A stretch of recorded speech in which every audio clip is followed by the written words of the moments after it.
मौलाना मुजीबुर रहमान जा बयान ॿुधण जे लाइ मौलाना साहब जो यूट्यूब चैनल ज़रूर सब्सक्राइब कंदा।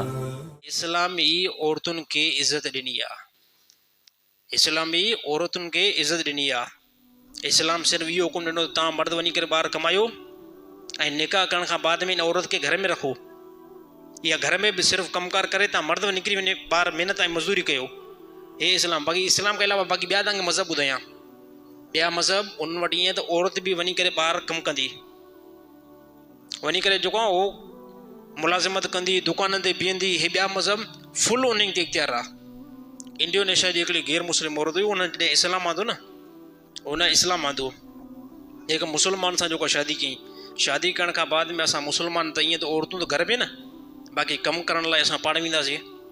त उन जूं गैर मुस्लिम जी औरत जी सहेलियूं जेको आहे गैर मुस्लिम हुयूं।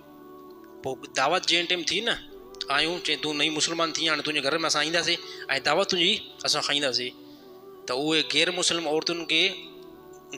औरतुनि इन पंहिंजी सहेली जे घर खे ॾिसी करे तमामु घणो हैरान थी वियूं। चए तूं त जेको आहे तमामु घणी सिहतमंद बि लॻी पई आहे ऐं तूं भला कम ते न ईंदी आहे।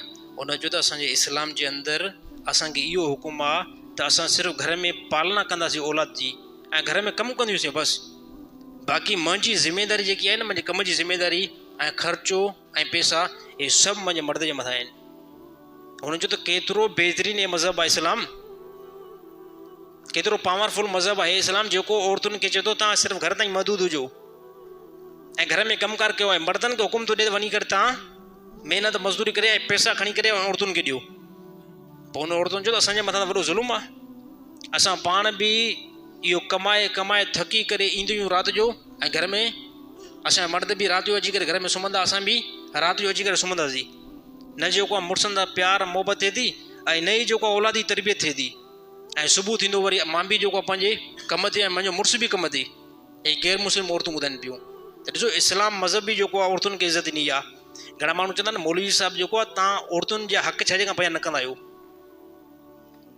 इहो तमामु घणो एतिराज़ हलंदो आहे न, त अक्सर जेको आहे मौलवी औरतुनि जे हक़नि खे गसब कंदा आहिनि ऐं औरतुनि खे चवंदा आहिनि तव्हां घर में क़ैद।